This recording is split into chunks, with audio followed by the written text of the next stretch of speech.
Today I'm going to be talking to you about a teaching technique called behavior modeling. I'm going to show you when to use it and how to design it for maximum impact for learners.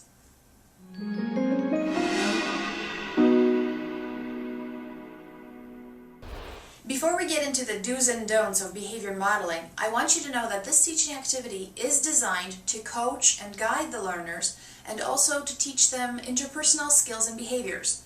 Also, take note of my Canadian spelling. I've divided this into 4 sections for you to make it easy to see where you can apply behavior modeling. So the first sections are where to use it, how to design it, in the moment, what you're going to do right in the moment, and also some special considerations. So the first one I'm going to discuss is, of course, the where to use it. So let's say you don't actually have a lot of time for learners to explore, let's say, situations and make a bunch of errors so they can figure out what the right path is. And in some cases, if your learners are novices, having them experience a lot of errors along the way is actually might be discouraging, depending on the kind of tasks or behaviors you want them to learn. So if you don't have a lot of time and you're dealing with novices and you want to model the behavior, this is where you'd apply this kind of activity, where you'd actually show them something, show them a type of behavior and interaction, and through that they're analyzing it either on their own or in a group, but they're not stumbling through it, they're being shown the model behavior first. Next section.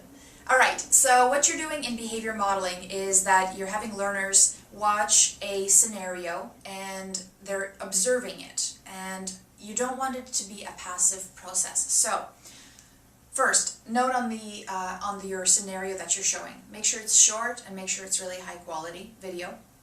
And don't let your learners watch this video passively. Make sure that they're guided through the process. As novice learners, they might be distracted by details that are not relevant, and so what you want to do is make sure that they either have a checklist or something like that, so that while they're watching it, they're paying attention to the things that are actually relevant. And the other thing is that if somebody is a novice learner, don't show them scenarios of errors or things that are inappropriate, because they don't know the difference between what is right and wrong at that point, and they might not be able to notice that something is not correct until they've actually mastered some of those skills already. So you want to show them the errors probably near the end of their training. When your learners are in the moment and watching the video, as I mentioned, you want to have a checklist for them to have specific things and details that they want to notice while they're observing it. And so I think that what a checklist also does is it reinforces their attention, paying attention to detail, because if you have a checklist or a bunch of questions to notice before you begin watching a scenario, then you'll probably end up watching it more than once, which is great for retention. And the other piece is reflection. Make sure that you have follow-up questions, guided follow-up questions for your learners to reflect on after they've watched the video. Last point, considerations. So if you're offering this to your students, don't make them watch it together while they're in your session.